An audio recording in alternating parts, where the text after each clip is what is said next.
Bienvenue sur le ring, l'ODJ, TV Radio, Nzaskali. Merci Rachid. Oui. Merci d'avoir accepté. Merci à l'ODJ. Merci en tout cas à vous d'avoir accepté l'invitation. Je rappelle que vous avez été ministre en charge de la famille, du développement social et de la solidarité, militant des droits, des droits des femmes. Ça, je le redis, mais effectivement, vous êtes connu aussi pour cela. Et vous êtes également président du think tank AWEL. Tout à fait. 3 rounds thématiques avec vous, Nzaskali. Première round, Moudawana, quelle forme peut prendre la réforme? Deuxième round thématique, code pénal, moins de pénalités et ou plus de liberté, avec un point d'interrogation. Et troisième round, on l'a vu, on le sait depuis la semaine dernière, croissance des divorces. Est-ce que cette inflation, selon vous, est conjoncturelle, c'est-à-dire passagère, ou structurelle? Et ça, vous nous direz aussi votre point de vue. Mais nous on démarre avec le premier round Moudawana. Quelle forme peut prendre ou doit prendre la réforme de la Moudawana? Eh bien, écoutez, cette réforme de la Moudawana a été solennellement annoncée il y a presque un an lors du discours du trône par Sa Majesté le Roi. Et avant, pendant et après, il y a sans arrêt des mobilisations des associations pour dénoncer les injustices, les irrégularités, les drames qui sont produits à travers toutes les injustices que vivent les femmes en matière. Et puis aussi, disons, le manque de cohérence. Vous avez parlé de code de la famille. Moi, mon rêve, c'est qu'on puisse appeler ça le code des familles, parce que la réalité des familles a évolué. Nous avons vécu des mutations sociales extrêmement importantes sans nous être jamais penchés de façon objective sur l'analyse de ce que sont aujourd'hui les familles. Clairement, vous êtes en train de dire que l'enjeu de la réforme de la Moudawana, du code de la famille, c'est la famille, c'est pas la femme. C'est une vue d'ensemble. J'ai choisi cet angle parce qu'il y en a qui pensent que la femme, qui mettent la femme contre la famille, qu'il y a la femme d'un côté et la famille de l'autre. Or, dans notre sagesse populaire, on dit souvent que la femme, c'est la colonne vertébrale de la famille. Ça veut dire que si la femme n'est pas là, la famille, elle tombe par terre. Mais en même temps, donc, ce qui fait, si la femme est victime d'injustice, qu'elle n'a pas ses droits, qu'elle n'est pas respectée, qu'elle n'a pas des revenus, qu'elle n'a pas l'égalité entre les hommes et les femmes, eh bien, cette famille-là ne tient pas. Égalité ou l'égalité en matière d'accessibilité aux droits? Parce qu'en fait, on voit bien aujourd'hui qu'il y a tout un débat focus autour de l'égalité en matière d'héritage homme-femme. Écoutez, l'égalité, c'est une valeur. C'est une valeur, c'est un engagement national du Maroc à travers la Constitution. Et c'est un engagement international du Maroc. Et en tant que... Nous avons le devoir de respecter nos engagements à l'égard de la communauté internationale. Il y a les conventions internationales. Est-ce que c'est la priorité sur le respect des conventions internationales auxquelles le Maroc a souscrit? Ou respecter les femmes et les hommes de ce pays qui peut-être ont des pensées un peu différentes? La question de l'égalité homme-femme, c'est une valeur fondamentale, humaine, humaniste. C'est une valeur dans toutes les religions. Dans toutes les religions, il y a cette valeur d'égalité entre les êtres humains. Et a fortiori les femmes, étant donné les rôles qu'elles accomplissent, étant donné qu'elles donnent la vie à nos enfants. Messieurs, rendez-vous compte que ces femmes qui tombent enceintes et qui mettent au monde et qui enfantent, eh bien le jour de la naissance de leur enfant, ils portent votre nom et elles, leur nom, ils partent dans la rivière. En même temps, et en même temps, c'est vous, les hommes, qui avez le pouvoir, laissez-moi terminer, c'est très important, qui avez le pouvoir exclusif sur l'enfant à travers la tutelle légale. Sur laquelle on reviendra, parce que c'est aussi un des enjeux, la tutelle parentale. C'est injuste. Sur cette notion d'égalité, est-ce que vous nous inscrivez avec des années de militantisme derrière vous? Vous trouvez pas que c'est injuste avec ce que je vous ai décrit? Moi, ce que je trouve juste... Vous trouvez pas que c'est injuste que la femme qui met au monde cet enfant n'a pas le droit de prendre des décisions au nom de son enfant? Est-ce qu'on doit diaboliser ceux qui ne pensent pas comme vous? Est-ce que vous faites partie de ces femmes engagées? Si vous voulez diaboliser quelqu'un, moi en l'occurrence, ou mes idées, c'est votre droit. Mais moi je vous dis, est-ce que ce n'est pas le bon sens de dire pourquoi est-ce que cette femme, les femmes dont le paradis est sous leurs pieds, etc., pourquoi est-ce qu'on n'a pas le droit d'avoir un passeport pour leur enfant, d'inscrire leur enfant à l'école, de faire sortir leur enfant du territoire? Pourquoi est-ce qu'on se comporte à l'égard des femmes comme si elles n'avaient aucun lien, aucun pouvoir sur cet enfant? En tout cas, a priori, je dis que c'est une injustice. Je dis a priori, Nzaskali, donc, les enjeux en matière de... Moi, je diabolise la situation. Je dis que la situation, elle est diabolique à l'égard des femmes. Mais moi, je ne diabolise personne. Moi, je respecte tous les Marocains. Et Donc tous vous les êtes Marocaines. ouvert au dialogue, y compris au Mais dialogue bien contradictoire entendu, avec bien celles et ceux qui ne... entendu, mais je veux qu'on parle du sujet. On parle du sujet. Pas que je dise il y a des injustices envers les femmes et qu'on me dit ah tu es opposé à je ne sais quoi. Mais celles et ceux qui avancent, et d'ailleurs depuis des années, qui ont repris la parole d'ailleurs dernièrement, et qui disent de toute façon concernant l'héritage, parce qu'il y a un point de focus en tout cas. Pourquoi vous sautez à l'héritage? Parlons d'abord, parlons de la question du partage de la tutelle. Oui, Disons d'abord que le mariage, ça ne marche pas. Parce que la société, elle a évolué. On y reviendra parce qu'on a vu la croissance des divorces. On y reviendra, mais oui. la société, elle a évolué, il y a des mutations sociales. Oui. Et on ne s'est pas adapté, non seulement on ne s'est pas adapté à ces mutations sociales, mais on ne connaît pas la réalité. On continue à fonctionner sur un mode qui dit que c'est le mari qui gagne l'argent et la femme qui reste à la maison assise. Ce n'est pas une réalité. Ça, c'est la faute à qui le fait qu'aujourd'hui on a des mutations sociales que vous pointez du doigt, à juste titre aussi. La mutation fait partie de la vie. On n'a pas d'analyse là-dessus, d'informations sur les transformations sociales de notre pays. Je peux vous dire que la dernière étude qui a été faite par le HCP sur la famille marocaine date de 1995. Et depuis, il n'y en a eu aucune. Il y en a une qui est en cours. Oui. J'espère qu'elle va aller jusqu'au bout des choses. Nous, on a fait, dans le cadre de EWEL, on a fait un projet en travaillant sur les familles marocaines, avec des sociologues, avec des économistes, avec des juristes, avec des spécialistes même de la charia. On a été dans les campagnes marocaines et on a rencontré ces femmes. Et qu'est-ce qui ressort, Nazastrali? Est-ce que c'est la tutelle parentale, le rééquilibrage de la tutelle parentale qui ressort en premier? Les femmes, c'est elles qui élèvent, c'est elles qui s'occupent de la sécurité alimentaire, c'est elles qui assurent, qui font tout pour cet enfant. Parfois avec l'aide d'un mari, quand le mari est responsable, mais bien souvent, elles sont mutlaqat, elles sont ou bien divorcées, ou bien ni mariées ni divorcées, c'est-à-dire le mari les a carrément abandonnées, ou bien le mari a été chercher une autre femme et qui ne voit plus ses enfants, etc. C'est-à-dire, ou bien elles ont été mariées avec la Fatiha et elles n'ont pas de papier, et donc en fin de compte, elles se retrouvent comme si elles étaient mères célibataires, pas à l'égard de la société, mais à l'égard de la loi. Quand elles vont dans une administration, l'administration ne les connaît pas. Elle dit, pour moi, où est le mari? Où est les allocations familiales? Où est le mari? L'amour, où est le mari? Où est le père? Donc, fondamentalement, on se retrouve comme si les femmes étaient des étrangères dans leur propre pays. Elles bénéficient en tant que femmes d'eux, mais pas en tant que citoyennes à part entière qui s'occupent des enfants. Donc ça, c'est l'amélioration des droits des femmes dans le cadre de la réforme du Code de la famille. Juste l'adaptation. Adapté par rapport à la tutelle parentale, on est bien d'accord. Il faut s'adapter au fait que la société a évolué. Aujourd'hui, les femmes et les hommes, tous les deux travaillent. Tous les deux travaillent et tous les deux pourvoient aux besoins de la famille. Et là, le code de la famille de 2004, il nous dit que, dans l'article 4, il nous dit que le mariage, c'est une entreprise pour créer une famille sous la direction des deux époux. Mais après, le reste du code de la famille, il fait tout comme si c'était l'homme qui pourvoyait l'argent, et donc c'est lui qui a le pouvoir. En même temps, donc vous pointez du doigt, la tutelle parentale, après vous dites... Et même quand la femme elle est à la maison et qu'elle s'occupe des enfants, ça a une valeur. Ce qu'elle fait à la maison, s'occuper des enfants, de la cuisine, du repassage, du nettoyage, tout ça, ça a un coût économique. Parce qu'il y a la femme, qui est épouse, qui est responsable ou co-responsable du foyer, et puis il y a la femme aussi, la mère célibataire, la femme divorcée. Donc on voit qu'il y a plusieurs cas, en fait. Si on veut parler de la mère célibataire, bien, disons...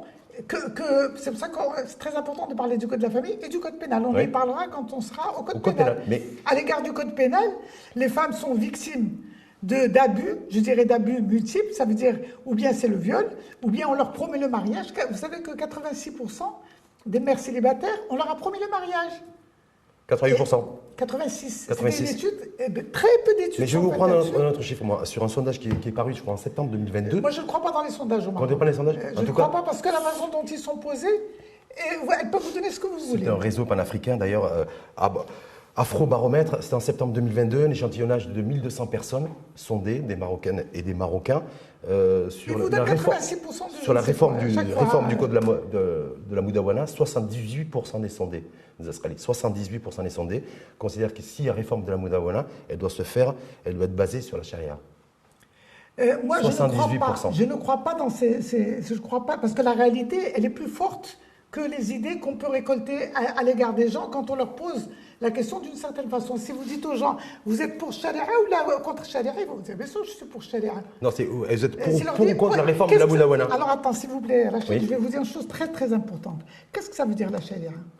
Est-ce que ça a un sens, vraiment, la Sharia? Est-ce qu'il y a...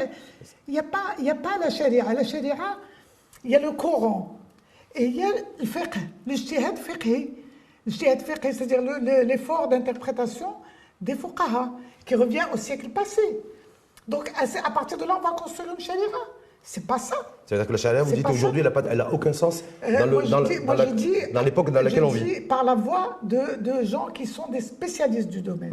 Ils disent que l'utilisation du terme sharia, ça veut dire comme s'il y avait une loi qui était écrite et qui serait la charia. Alors la loi qu'on applique, quand vous avez un conflit avec votre épouse, est-ce qu'on vous juge selon le code de la famille ou est-ce qu'on vous juge selon la charia?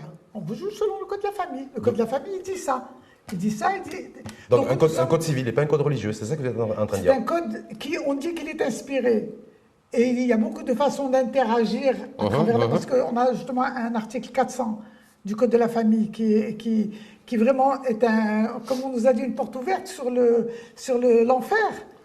Parce qu'il donne la possibilité de faire appel au rite malékite pour tous les problèmes qui ne seraient pas réglés. Alors ainsi, le législateur marocain a décidé que l'article 16 du Code de la famille, qui permettait de régulariser les mariages qui n'étaient pas enregistrés, il a estimé qu'il fallait mettre un point à ça parce que arrêter cet article, il était provisoire, parce que ça sert pour se marier avec des mineurs, ce qui est un crime pour moi, à l'égard de ces petites filles, et il permet aussi de contourner la loi sur la polygamie. Avant de passer au code pénal. Excusez-moi, oui. mais cet article 400 est utilisé aujourd'hui par les juges pour contourner la loi, par certains juges, bien sûr, pas tous, pour contourner la loi et pour permettre de régulariser des mariages qui ont été faits hors la loi. Mariages mineurs qui sont interdits depuis 2004, la réforme de la Moudawana de 2004, on est bien d'accord. Aujourd'hui, vous allez dans une campagne avec une fille, avec un monsieur de 40, 50, 60 ans, avec une petite fille de 13 ans, 14 ans,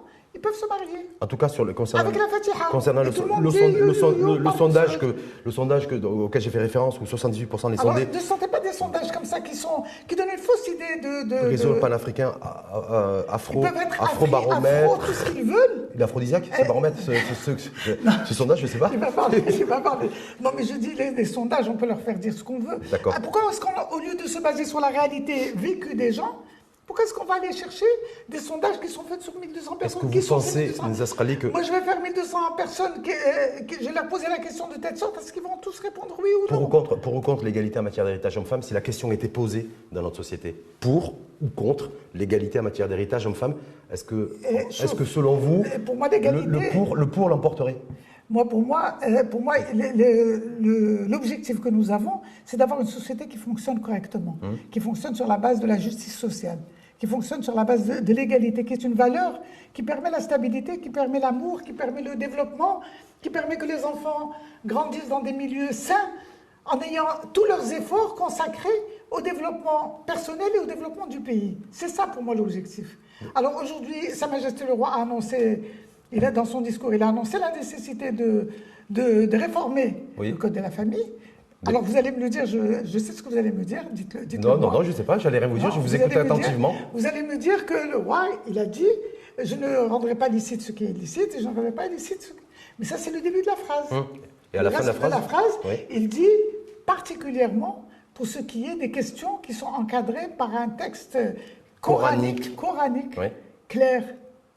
Ou catégorique. Ce qui est le cas ou pas de l'héritage? Bien non, l'héritage, nous avons des oreilles pour écouter. Et il y a bien sûr des gens qui sont plus experts que nous sur les questions religieuses, mais ils nous disent de façon très très claire que par exemple la question que l'oncle vienne hériter, que quand il n'y a pas de garçon, c'est le drame pour la famille, c'est-à-dire une famille de 2 enfants, 2 filles, eh bien, des cousins lointains vont venir les expulser de la maison pour partager le coût de la maison. Ça, c'est pas dans le Coran. C'est une injustice grave. Et je suis sûr que le Coran n'aurait pas pu juste avant de passer au deuxième round, prescrire une chose aussi grave. Est-ce que vous pensez, vous, qui êtes sur le terrain depuis des années, militante pour plus de droits accordés aux femmes, est-ce que vous pensez que cette fois-ci, cette nouvelle réforme de la Moudawana, après la précédente qui était en 2004, est-ce que vous pensez que le rééquilibrage en matière d'égalité d'hommes-femmes... Moi, je ne place pas, je ne place pas uniquement hommes-femmes. J'attire l'attention sur le fait que les femmes, la réalité des femmes, elle est aussi partagée par la réalité des enfants.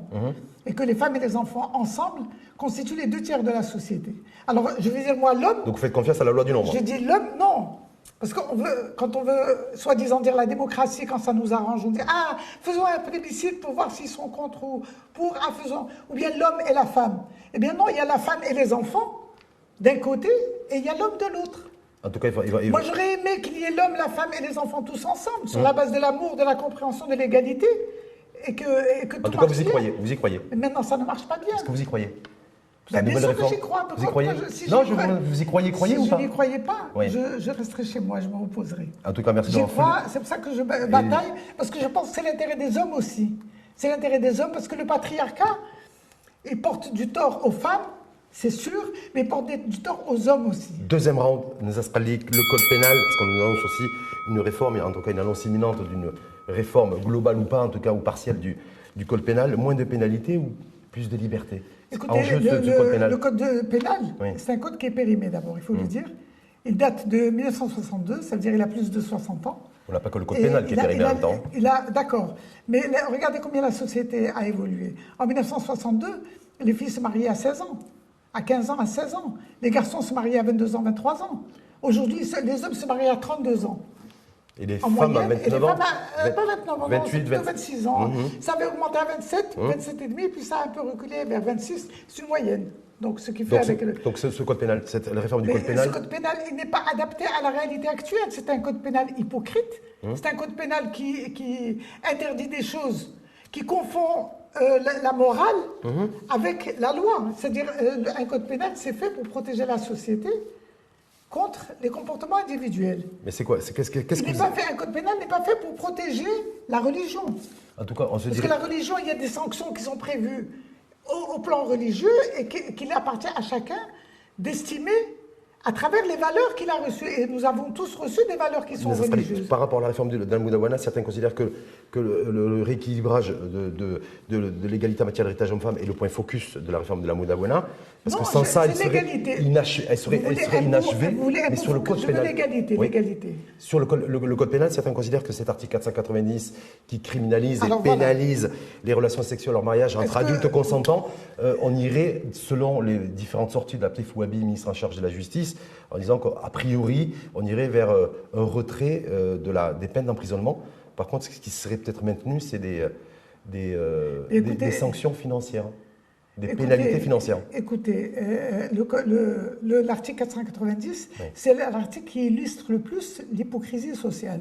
Parce que l'hypocrisie sociale fait qu'on autorise les hommes à avoir des relations sexuelles parce qu'on estime que c'est normal, étant donné leur nature d'homme, de pouvoir exprimer leurs désirs, etc. Mais on estime que pour les femmes, c'est interdit.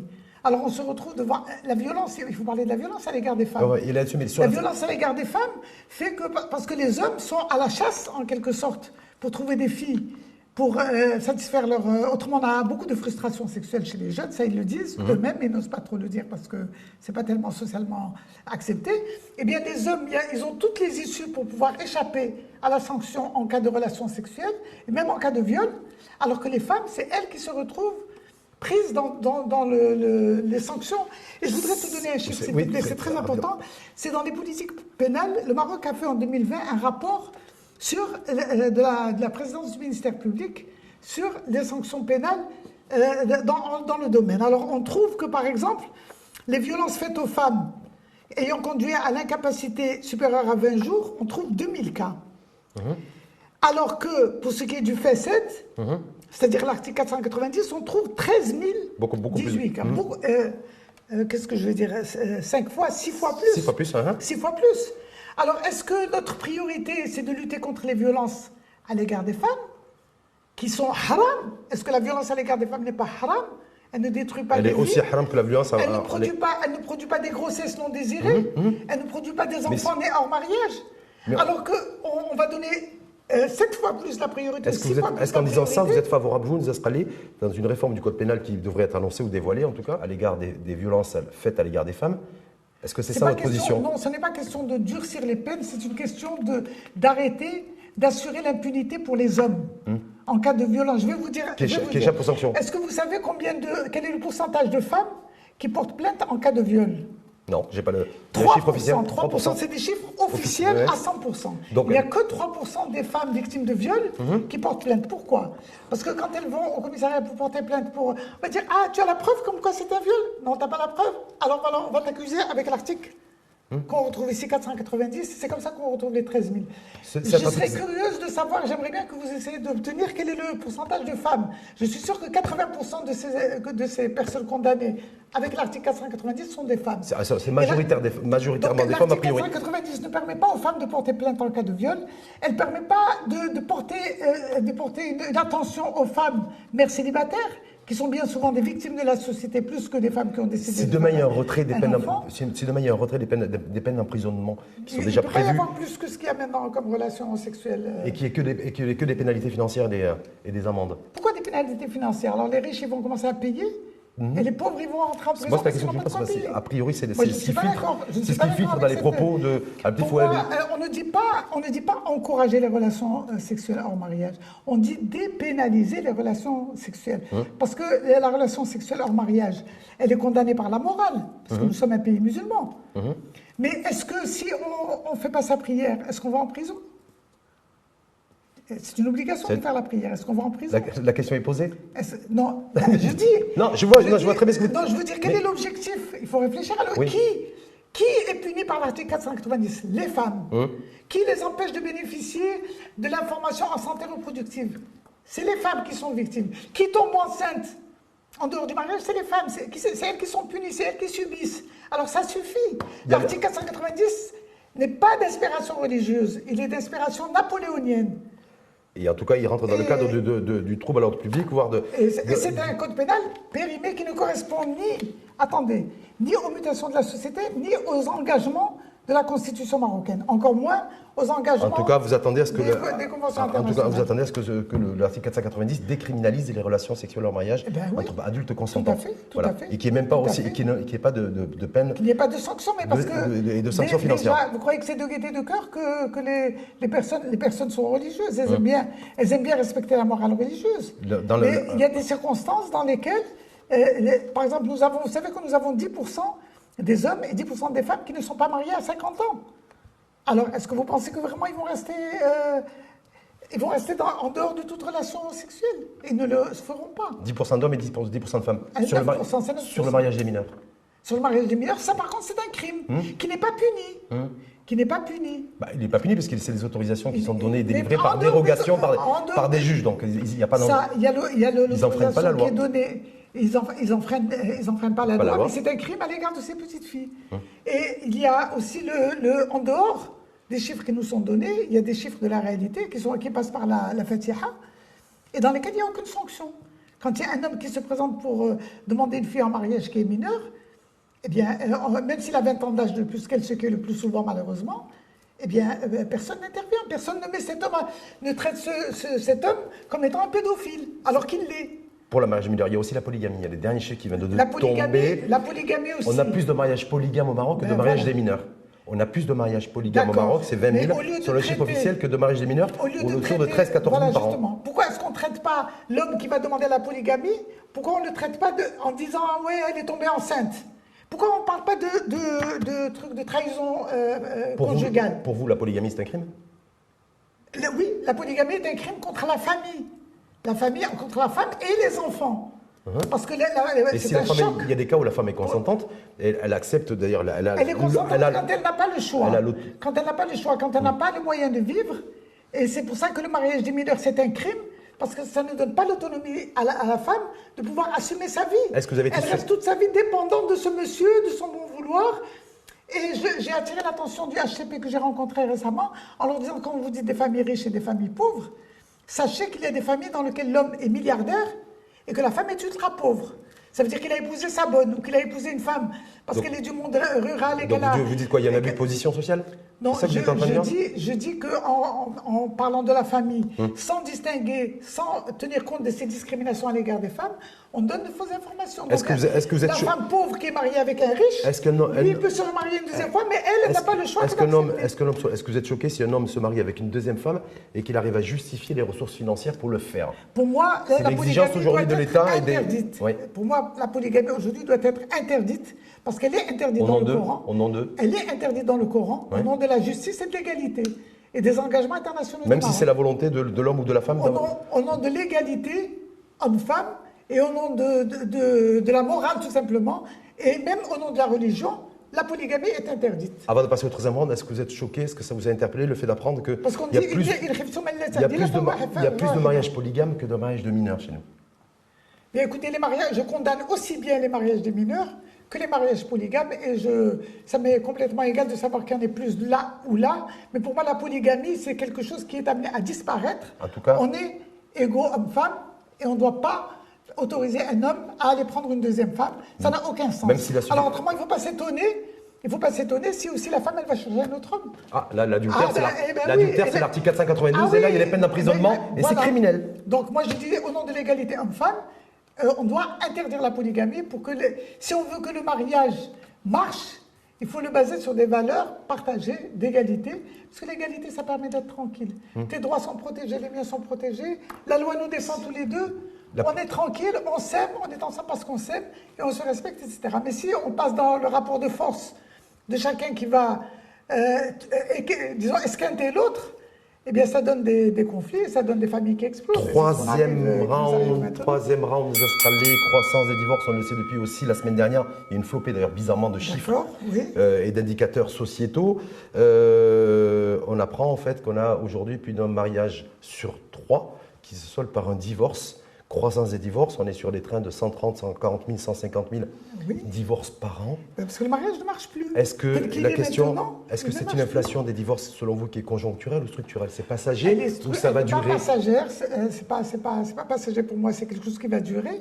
Mais tant qu'on n'a fait rien pour maintenir disons, la stabilité des ménages. Parce que vous savez, moi j'ai assisté à des mariages en France où on dicte les devoirs et les droits au moment du mariage. Le maire, ou bon, c'est des mariages civils en général, où la mairesse dicte aux gens, dit, vous savez que vous êtes mariés, dorénavant vous devez être fidèles l'un à l'autre, vous devez vous respecter mutuellement, vous devez ceci, vous devez cela, et vous donne un mode d'emploi. Ouais, un code de bonne conduite, c'est ça que tu as compris. Il y a l'idée, à Petit Fouabi, il n'est pas revenu là-dessus. Il faut éduquer les gens à l'égalité. Justement, la formation des futurs mariés. Oui, ça se fait dans des pays comme le Canada d'ailleurs. Et un Petit Fouabi s'était exprimé là-dessus il y a quelques mois en disant voilà, ça serait peut-être bien aussi d'instaurer. Il faut qu'on sache quelles sont les règles, il faut qu'on en parle. Il faut qu'on en parle des règles. Il ne s'agit pas de dire, comme ça a été dit par certains, la femme doit laver les pieds de son mari ou la femme doit obéir à son mari. Si elle le fait avec amour. Dans leur pratique intime, je ne dirais pas. C'est pas mon problème. Mais qu'on arrive à la télévision à dire qu'une femme... Bon, il y a un acteur qui l'a fait dans une émission que j'ai déplorée, qui a dit que la femme idéale, les femmes marocaines devraient prendre exemple sur une femme qui lave les pieds de son mari. Ben, ça ne peut pas marcher. En tout cas, avec un mari, la femme elle attend beaucoup du mariage et le mari attend beaucoup du mariage, mais on part sur des bases fausses. Ça, donc on l'a dit, un mariage sur 3 se solde par un divorce. Il y a des chiffres affolants. En 2021, on était sur plus de 130 000 divorces par an qui ont été prononcés par les différents tribunaux du pays, Zastrali. Mais ce qu'on voit aussi quand on affine un peu la recherche de cette étude, c'est que plus de 80% des divorces se font par consentement mutuel. Est-ce que ça, c'est une bonne nouvelle? Ça, c'est une très bonne nouvelle, parce que, faute de réussir le mariage, on peut quand même réussir le divorce. Moi, je plaide toujours... 8 divorces sur 10, c'est par consentement. Bien, je dis que c'est bien. S'il faut se séparer... C'est un signe de maturité de la société, c'est ça? C'est un signe de maturité, et c'est très bien que ce soit comme ça, parce que ça permet de garder la relation de parents quand il y a des enfants. Et donc, parce que c'est pas parce qu'on divorce qu'on arrête d'être le père et la mère de ses enfants. Ça, c'est 80% donc des divorces par consentement. Je plaide pour ça. La majorité des divorces aussi sont à l'initiative de la femme. Est-ce que ça, c'est une bonne nouvelle ou pas? C'est un mauvais indicateur, parce que la réalité, elle nous donne autre chose. La réalité, elle nous donne que maintenant, les hommes, pour divorcer, pour éviter de passer par la case payer des droits, ils incitent la femme à aller, elle, demander le divorce. Et ils s'arrangent pour lui rendre la vie impossible, pour qu'elle aille, elle, demander le divorce. Et après, pour pouvoir... Parce qu'il y a eu des efforts d'interprétation négatifs de la part de certains juges Maintenant, c'est devenu généralisé, comme quoi, quand c'est la femme qui demande le divorce, eh bien, elle n'a pas droit à la moutsa, elle n'a pas droit au don de compensation qu'on appelle dans la loi. Eh Certains bien, considèrent que c'est tout à fait logique, à partir du moment où elle a des revenus, elle aussi, et qu'elle demande le divorce, et que du coup, prétendre à des droits, c'est pas très juste à l'égard de l'homme. Vous êtes pour l'égalité, je suis aussi pour l'égalité. Oui. Mais l'égalité dans tout. Pas l'égalité quand ça arrange l'homme, et l'inégalité quand ça arrange l'homme. En tout cas, 80% des divorces, Moi, par je contre, suis pour l'égalité homme-femme. Je dis que c'est le meilleur moyen d'avoir des foyers stables, des familles stables et heureuses. Donc, sur cette inflation des divorces que vous considérez qu'elle n'est pas passagère, donc pas conjoncturelle, mais structurelle, donc 80% par consentement mutuel, la majorité des divorces sont à l'initiative de la femme. Et autre indicateur sur lequel je souhaiterais vous faire réagir, c'est que c'est majoritairement la conséquence c'est des conséquences économiques. C'est-à-dire des tensions, des frictions entre l'homme et la femme pour des raisons matérielles. Parlons-en. Dans une conjoncture économique un peu difficile avec l'inflation. Parlons-en justement, parlons-en parce que moi, c'est une question qui me tient à cœur. L'indice de développement humain, le Maroc est toujours mal classé. Pas mal classé, il est 123e, ça nous fait enrager parce que le Maroc avance très très bien et on aurait aimé que ça se répercute sur le développement humain. Et le PNUD qui donne ce classement, il nous dit que la principale raison, c'est les inégalités économiques au détriment des femmes. Savez-vous que les hommes gagnent 4 fois plus que les femmes en moyenne? Pourquoi? Parce que c'est eux qui prennent tous les revenus convergent dans la poche des hommes, que ce soit à travers l'héritage, que ce soit les allocations familiales, que ce soit les remboursements de l'AMO, etc. Alors la femme, elle est censée, elle, pourvoir aussi aux besoins de la famille, mais elle n'a aucun droit en contrepartie. Ça, c'est pas normal. Donc pour vous, c'est source de tension aujourd'hui entre l'homme et la femme qui sont à l'origine de la majorité des divorces, c'est parce que l'homme, lui, en fait, bénéficie de tous les avantages matériels au détriment de la femme, c'est ça? Moi, je trouve que c'est normal que les femmes et les hommes, tous les deux, coopèrent pour entretenir le foyer. Je trouve que c'est normal. C'est pas toujours le cas. C'est ma vie personnelle. C'est pas toujours le cas, Neza Sqali. Non, mais il y a des femmes aussi qui ont des revenus et qui ne veulent pas contribuer parce que c'est marqué au financement des besoins du ménage. Pourquoi? Parce que dans la loi, ce n'est pas clair. Dans la loi, on dit le mari domine, il a des avantages, il a le double de l'héritage, il a ceci, il a cela, parce que c'est lui qui dépense. Alors la femme, elle peut se dire...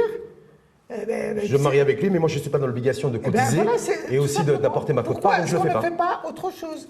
C'est pour ça que je dis, moi, l'égalité, c'est pas pour toujours favoriser les femmes au détriment des hommes, mais c'est de faire des règles du jeu qui soient faires, qui soient équitables. Et claires et transparentes. Très claires et transparentes, et à ce moment-là, plus personne ne va se plaindre, parce que c'est bon, chacun dépense en fonction de ce qu'il a, et puis chacun a des droits égaux. Et des pouvoirs égaux à l'égard de la famille et à l'égard même du pays. Merci. Même en droit politique. Merci infiniment à vous, Neza Sqali. C'est terminé? C'est terminé. Moi, je voulais dire... Allez-y, qu'est-ce que... Égalité, je voulais dire égalité. Liberté, égalité? Non, égalité dans la loi. Oui. Égalité dans le bénéfice des politiques publiques. Partage des richesses, partage du pouvoir et diffusion de la culture de l'égalité. C'est ça qu'il nous faut pour avoir un Maroc de nos rêves. Ça, c'est dans un monde idéal, non? Ça existe ça quelque part? Il faut qu'on essaie. Il faut tendre vers ça, vous voulez dire? Il faut viser la Lune pour au moins s'en rapprocher. Donc, notre pays a besoin, nous, on rêve d'un Maroc de nos rêves. Et bien, c'est ça qu'on a besoin. Égalité dans les législations, dans le bénéfice des politiques publiques, partage de l'argent, partage du pouvoir et culture de l'égalité. Et le tout dans la bonne humeur. Absolument. Merci infiniment à vous, Neza Sqali. En tout cas, je rappelle, ancienne ministre en charge de la famille, du développement social, de la solidarité, militante des droits de l'homme, et on peut y aller aussi, présidente du think tank Awel. Voilà. À très bientôt. À très bientôt.